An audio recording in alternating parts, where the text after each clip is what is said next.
Welcome to English Country Life. Here on the Small Holding we try and be as self-sufficient as possible, and that includes seed saving. And it's not just vegetables that we seed save, it's flowers too. And in this episode I'm going to take you through the process from saving the seed from last year from these sweet peas to growing these glorious scented flowers this year.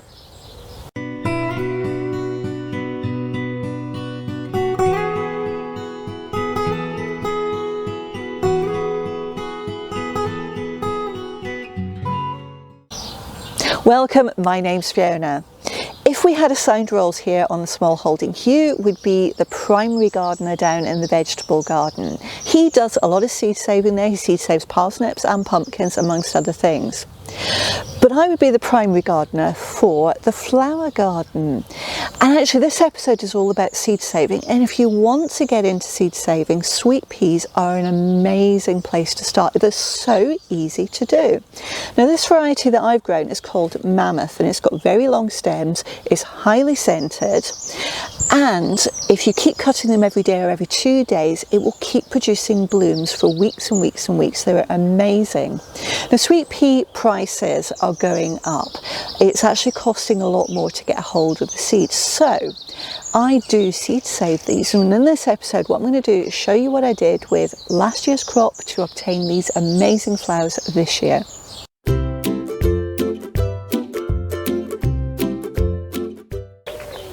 Here in the UK we're at the back end of summer, and I have been growing these sweet peas, a variety called Mammoth. Now if you're looking to seed save for the very first time, the one bit of advice I would give is don't select a variety which is labelled as F1, and that's because they're hybrids. So if you seed save and then grow them, you won't necessarily get what you had last year because they are hybrids.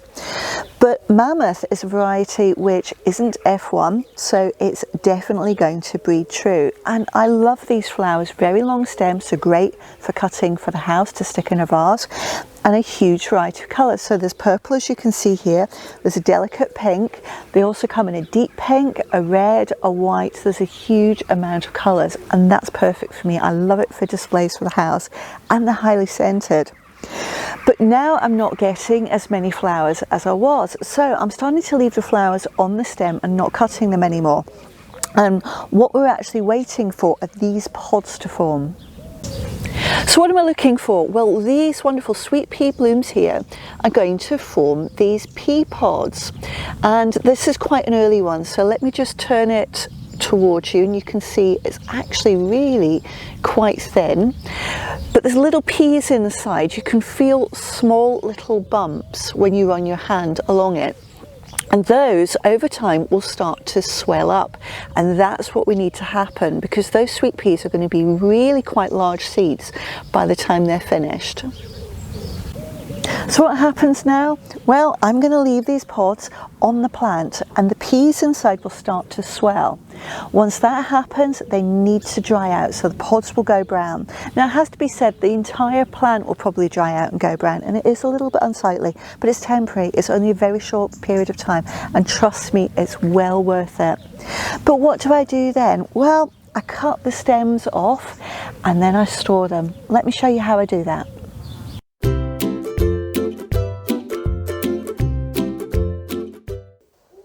Once I've cut the dry pea pods and stems from the plants, I tie them into bunches with string.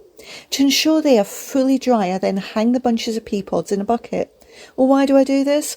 Well, if any of the pea pods split to release the sweet peas, they simply fall into the bottom of the bucket, so I can still find them when it comes to planting.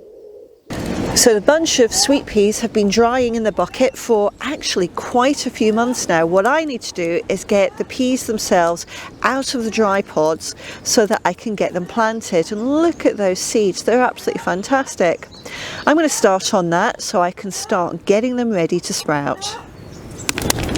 It's going to take me a little bit of time, but I am going to get a really good harvest of sweet peas from this bunch.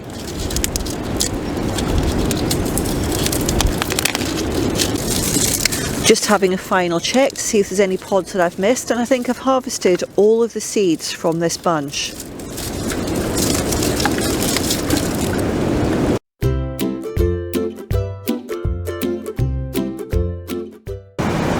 I'm ready to plant the sweet peas, and there's 2 times of year which are really good for planting sweet peas. One is October, November, which means that you need to care for those little shoots, those little pea shoots as they come up over the winter period. Pop them in a greenhouse or protect them, they'll be fine. Or in February and March. Now, because we're a small holding, I prefer to do the planting in March, simply because I don't have the winter care for the little seedlings to undertake. It just makes life so much easier when I've got other things to be concentrating on. Before I can plant, I need to get the seeds started to sprout, so I'll get them out of the bucket first and into a jug. What I need to do now is soak those sweet peas overnight in water, so that's 24 hours in water. After 24 hours in the water, the sweet peas have started to split that outer shell and some of the seeds have started to sprout. Now, the seed packets will actually say after 24 hours of soaking, they can be popped straight into compost and you will get a good germination rate. But in recent years, I've been doing something slightly different and it has given me even better germination rates. And what I've been doing is using a method that I use to sprout chickpeas, because I love sprouted chickpeas in salads. And that method actually means for the first 24 hours they get soaked in water just like the sweet peas, but they then get drained and washed, which I'm doing with a hose, and then you leave them covered with a thin film of water so that they are just about moistened. And then every couple of hours rinse them off again, drain them and leave them to sit again. And what I've found is that within another 24 hours I will have much better germination, and at that point, so tomorrow, I'm going to add these sweet peas into compost. And after another 24 hours, this is the result, a really healthy sweet pea with a good long sprout on it. As you can see, this jug is now full of sweet peas with very good healthy sprouts on them, so I'm going to get these into compost as soon as possible. So how am I going to do it? Well, I'm going to be using biodegradable plant pots, and they're made from something you might think is a bit strange, and it's cardboard insides from toilet rolls. Yes, and I have flattened them for safekeeping, and I actually stored them in old ice cream tubs. So I'm making use of things which otherwise would have been thrown away. So I'm going to turn this into a plant pot, and how do I do it? Really simple. I cut a little way up the 2 creases of the flattened sides, and then a cut in the middle again. This allows me, when I open it up, to create 4 flaps, which are fold in on each other like that, and that gives me a biodegradable plant pot.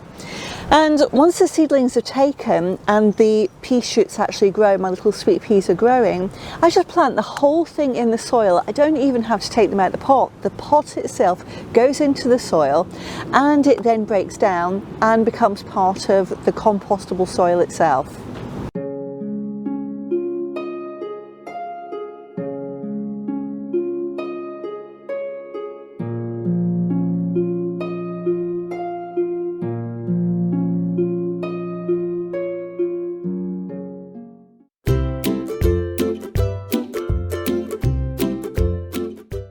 Sweet peas are climbing plants that need something to find their way up. We use a mixture of old step ladders which can no longer hold our weight, some commercial obelisks which we've had for many decades, and some given to us by friends. But what you could do is just use some bamboo canes actually put into the ground and tied at the top with some string. That's enough for the sweet peas to climb up. Planting out the sweet peas, now they're in these cardboard pots, is so easy because as they form roots, the roots can actually grow through the cardboard. So you can see they've got really strong, healthy white roots here. All I have to do is dig a little bit of a hole, pop the cardboard tube in and close it up. Once all the plants are in, I'm going to water them in well, and that's all I need to do for now. I'll keep a little bit of an eye on them, make sure they don't dry out, but fundamentally all I need to do is wait for these wonderful plants to grow and produce those fragrant, beautiful blooms. I hope that's got you excited about seed saving. Sweet peas are an amazing place to start. They are so simple and you can grow them anywhere. If you've only got a balcony or a small patch of yard, you can grow these in a pot with a few bamboo canes tied together for them to climb up. You can also grow them if you've got a great place like ours with a lot more space, but give it a try. It's a good way to start seed saving. I hope you've enjoyed this episode. If you have, give me a thumbs up down below. If you're not already a subscriber, come and join us. Hit subscribe and the bell icon and you'll be notified of every new video as soon as it goes live.